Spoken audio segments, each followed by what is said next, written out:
So what do you think about voodoo? I think it's ancient, not really practiced now. Yeah.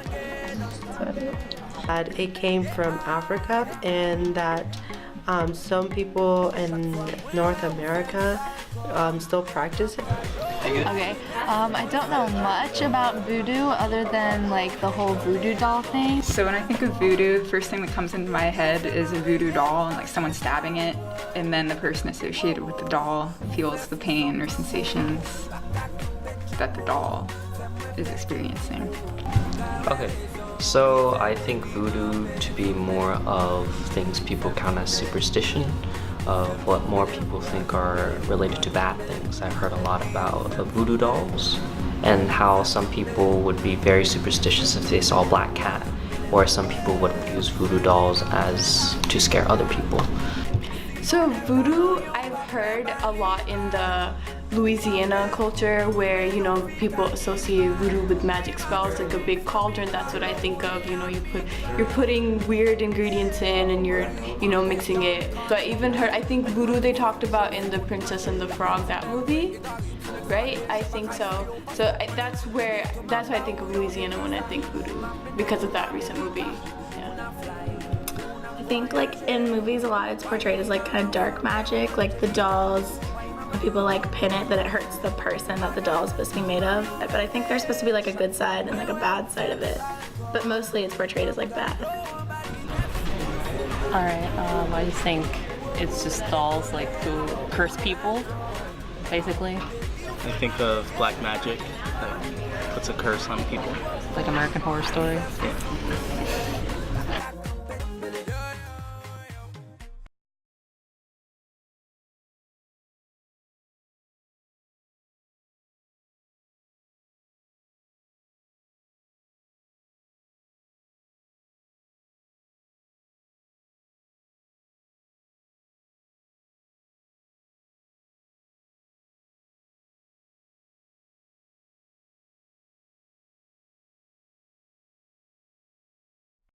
First off, I wanted to know, so you're a mambo, correct? Mambo.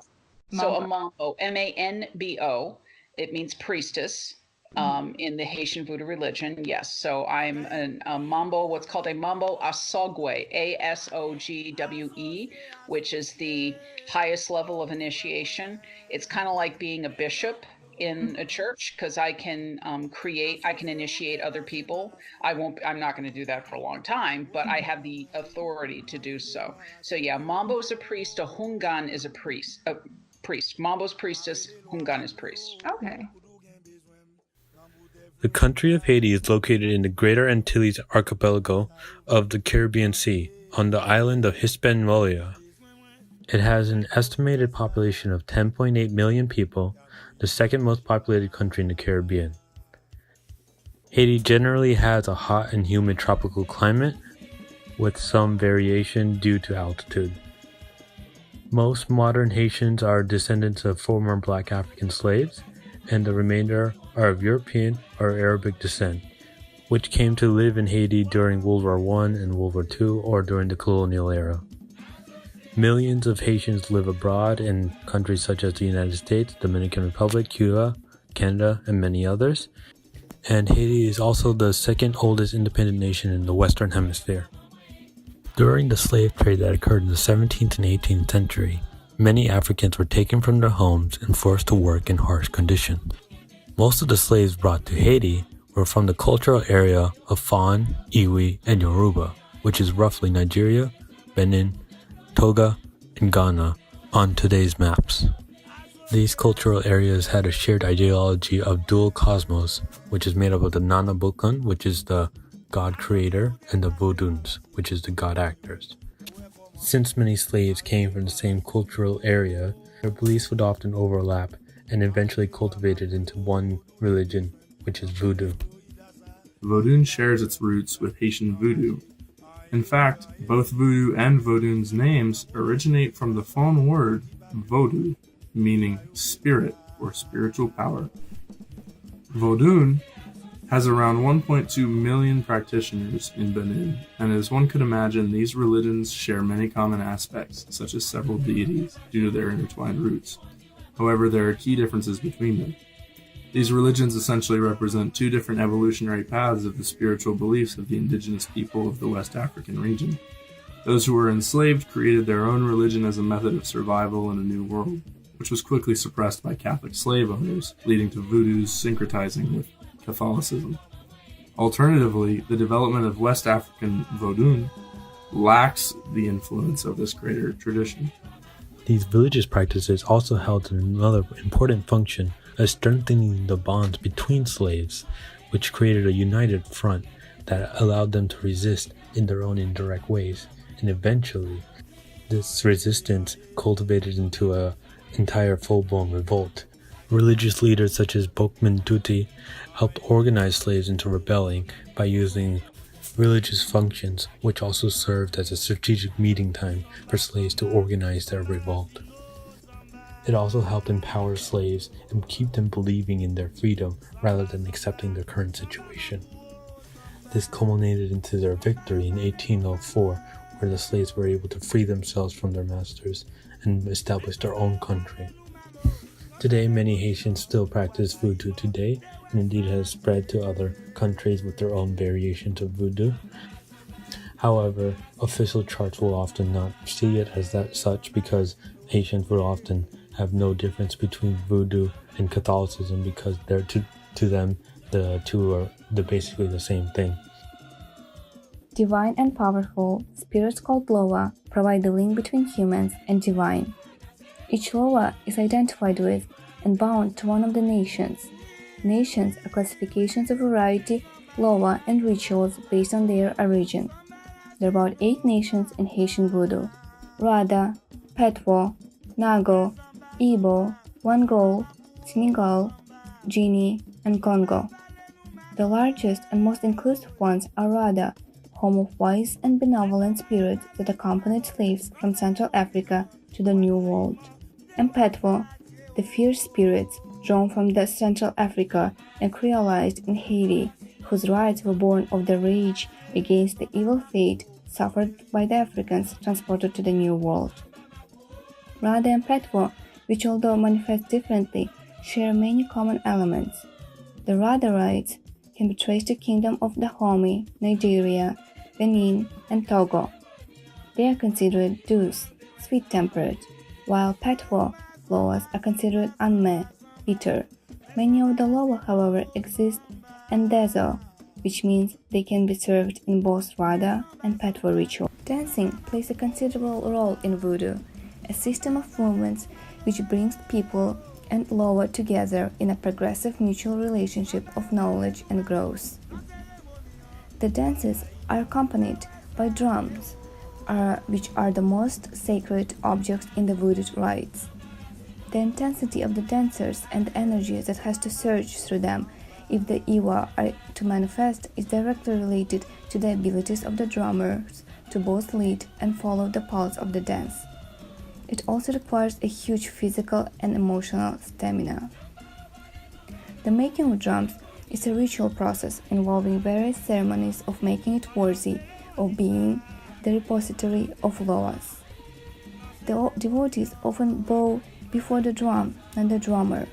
Offerings for the drums are made during the ceremony called Beimenger Tambor, or feeding the drum. The beat of the drum is accompanied by songs. The songs are repetitive and function as the chants to welcome the spirits. The possessions or the manifestations of Loa, also called the mounting of the Loa. This metaphor is drawn from the horse and its rider. Actions and behavior of the horse are the expression of the will of the rider, although this whole possession is invisible to the horse. Papa Legba, the link between the visible mortal and invisible immortal world, is a Rada spirit. As a guardian of the sacred gateway, he is the one who grants contact with the other Loa. He is also the guardian of the home, or Maid Bentacion, master of the inhabitation. He is the first one to be ritually saluted. His veve, the sign of crossword, should be drawn first, with the flowers on the flat ground or traced in the air. It's where the communication is established, energy and forces are set up. Through the center post, the spirits enter. Around the center post, all ritual dances are performed. Dambale is a spirit of snake, serpents, water, and rain. He is the father of all Loa and a primary source of the life wisdom and life force. A positive source that encircles the universe. He is protector of handicapped, crippled, deformed, and albinos. He and his wife Aida Vodou, the rainbow, are often represented as intertwined snakes. Ceremonies with Dambala are extremely particular. Everyone in the assistance must be entirely dressed in freshly clean white clothes. Women have to have their head tied with white silk scarves. As a snake, he does not have feet, so the possessed one right away falls on the ground. He does not talk, but only makes hissing and whistling noises. His colors are white and silver. His food offerings are eggs, flour, white anisette syrup, and honey. It's not the sea that's sacred, but the spirit of the sea. Agua is the spirit of the sea, captain and protector of ships, fishermen, and both plant and animal sea life. The ideal husband and lover, he is strong and peaceful. His services take place by the sea or the edge of the lakes and rivers. A big raft is constructed with a lot of offerings such as cake, melon, white roosters, male ducks, and even a champagne. It's then floated to the sea. If the raft sinks, it was accepted by the agua. If it returns back to the shore, it was rejected, which means a new one should be made. His colors are blue and white and sea green. His food offerings are champagne, cakes, white wine, ducks, cane syrup. Ursulufeda is the goddess of love, beauty, and passion. She is personification of feminine beauty and grace. Her arrival pervades through the air and all anxiety and urgencies vanish. Tension dissolves and the movements become more natural. Possessed one walks slowly, swinging hips, ogling men and pausing for a kiss. Her colors are pink and white. Her altar is decorated with jewelry, perfumes, lace, comb, and lipstick. Her food offerings are sweet perfumes, sweet food such as bananas fried in sugar, and mild cigarettes. Her petro version, Urzuli Dantor, is a mother and protector of women, children, and neglect of society. She is representation of slavery struggle, who arose during the time when slave owners broke up the families. Urzuli Dantor is a dark-skinned, hard-working peasant woman dressed in blue and red fabrics. She has no husband but a daughter whom she is devoted. Her offerings are clarion, a raw ram, fired pork, and unfiltered camels. Ogu is a Radha Loa of might, power, and authority. He is a god of war, iron, fire, metalworking, politics, and technology. Blacksmithing was his initial Radha version, but in Petwo, he is a warrior. He is covered with iron and immune to fire and bullets. Ogu's symbol is a piece of iron which he uses to fight his enemies. He is always depicted smoking a cigar. His colors are red and black. His food offerings are yams, russet pigs, and roosters. Baron Samedi is the head of Geda family of rockless spirits that embody the power of life and death. His symbol is the cross where every person, and even the sun, will one day arrive. He is the keeper of the cemetery and the guardian of ancestral knowledge heritage. His devotees dress in black and purple and surround themselves with graveyard imagery. They are also known for wearing top hats, old funeral coats, and black veils. His colors are black and purple. His food offerings are cigarettes, coffee, and gin. His altar is decorated with crosses, candles, and miniature coffins, a top hat, and cane. Zarkan is a patron of crops, agriculture, and those working on the land. Known as the Minister of Agriculture, is a good-natured peasant from the mountains addressed familiarly as Papa or cousin. He often can appear unasked in the ceremony for another Loa. He likes to dance in bare feet, therefore the shoes of the possessed one are often removed. He transfers from one possessed to another through a double handshake and a spin. His food offerings are boiled maize, ephebus, stuffed pig intestines, clarion, and raw sugar. His colors are blue and red. One of the main differences between Voodoo and Vodun is that many of the loas of the different nations within Voodoo are represented by a Roman Catholic saint. For example, Izili Danto, a female loa associated with vengeance, is represented commonly as the Black Madonna, the Polish patron saint. In Vodun, however, the loas maintain their original names and appearances. The structure of your house, you called it, you know, is it a seniority thing then? You know, whoever's been... So it's a lineage-based system. So really a société is a family. Our mother, Mambo Maud Evans, is the head of the house. She inherited the house from her mother when her mother, Selide Bomambo, died. Maud took over. And she initiated all of us, so we're her children, her spiritual children. Mm-hmm. So it's like a family. And yeah, the brothers and sisters who initiated before you are your elders. Mm-hmm. So you can learn from them, but we all learn from each other. I mean, we all have different areas of specialty and things we're really good at, and we teach and help each other out.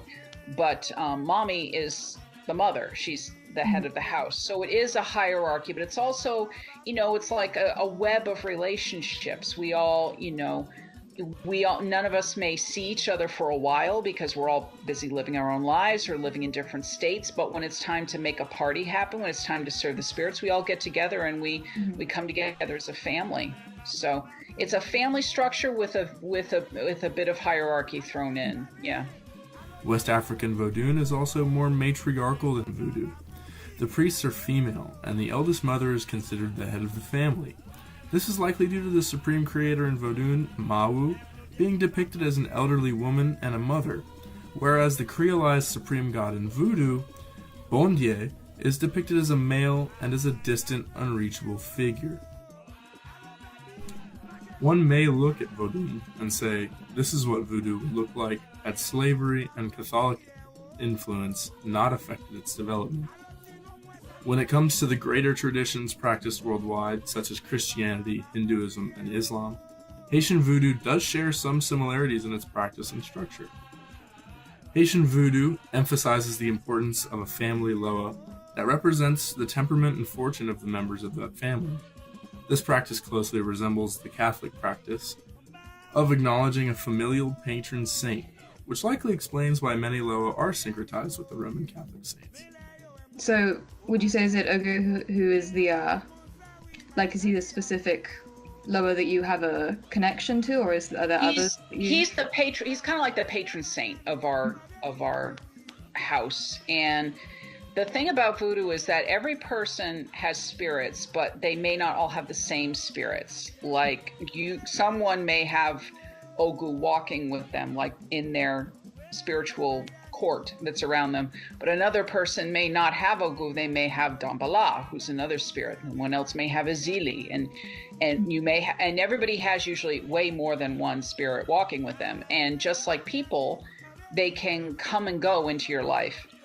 Voodoo also asserts the existence of a singular supreme deity who created the universe, much like God in Christianity and Allah in Islam.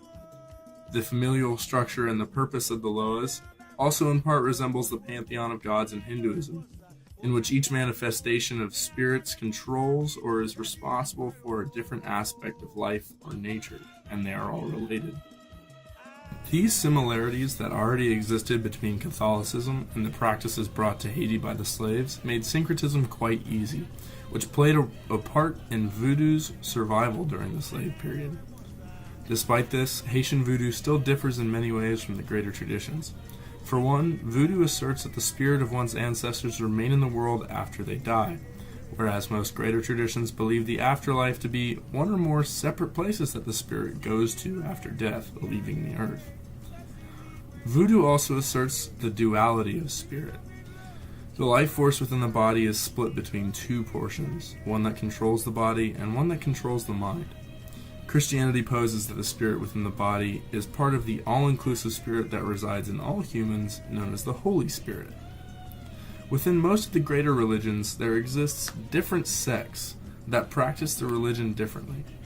Voodoo has different families or nations of different loa, such as the Rada and Petuo nations.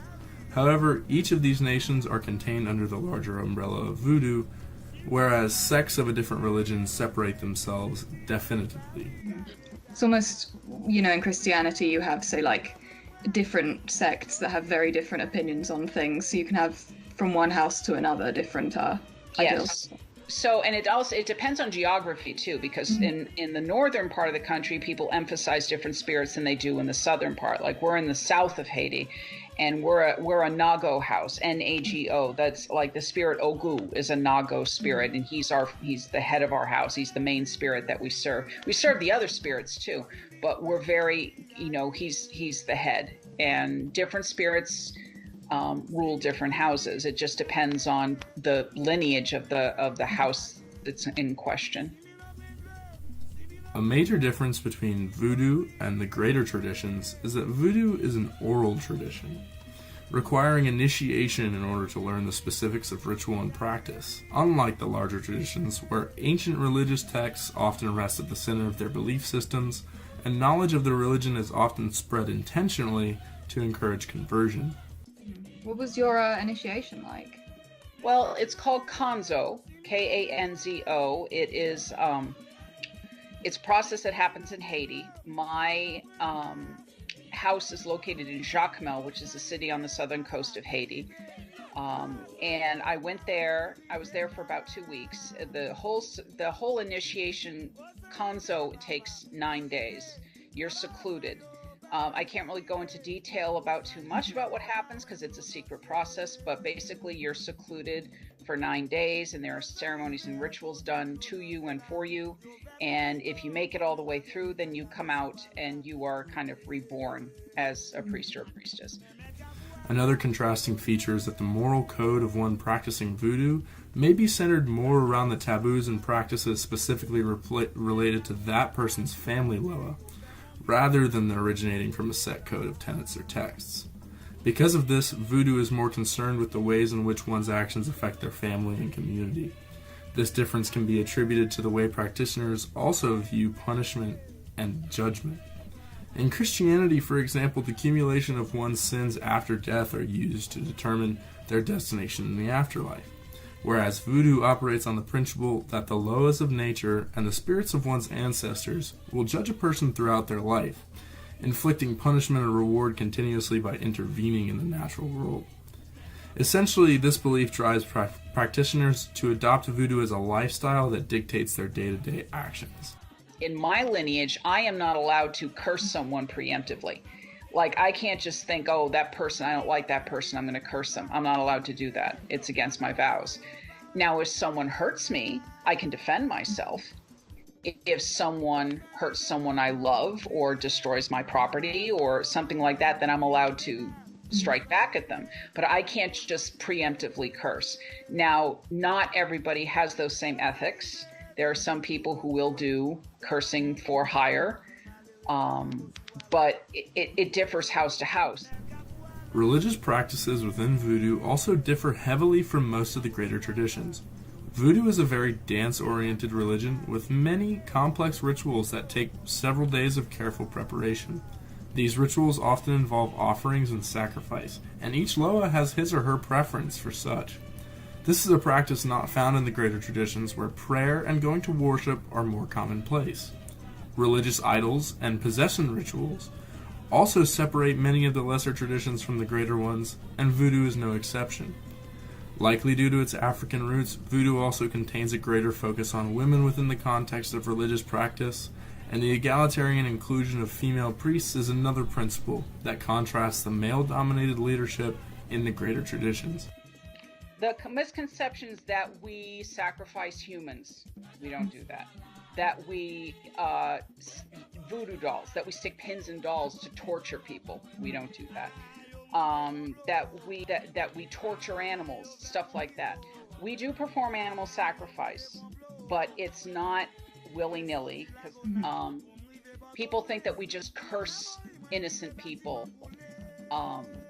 in that those are all Hollywood The misconceptions. voodoo dolls, that's kind of the quintessential thing that you picture. Is Yeah. there any basis for that? So we do use dolls to heal.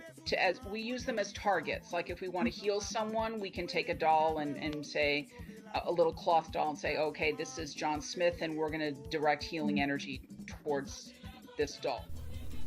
Haitian Voodoo is a religion that is largely misconstrued around the world for the sake of dramatization. However, this tradition has a rich and complex history built on hundreds of years of struggle and development. Although stereotypes and misinformation surround this practice, its unique aspects of spirituality and ritual make it a religion worth acknowledging and learning about. The diaspora of African root traditions forced by slavery has spawned several creolized and syncretic belief systems across the Caribbean, and voodoo is a great example of how a religion founded in hardship can continue to unite and teach people in the present.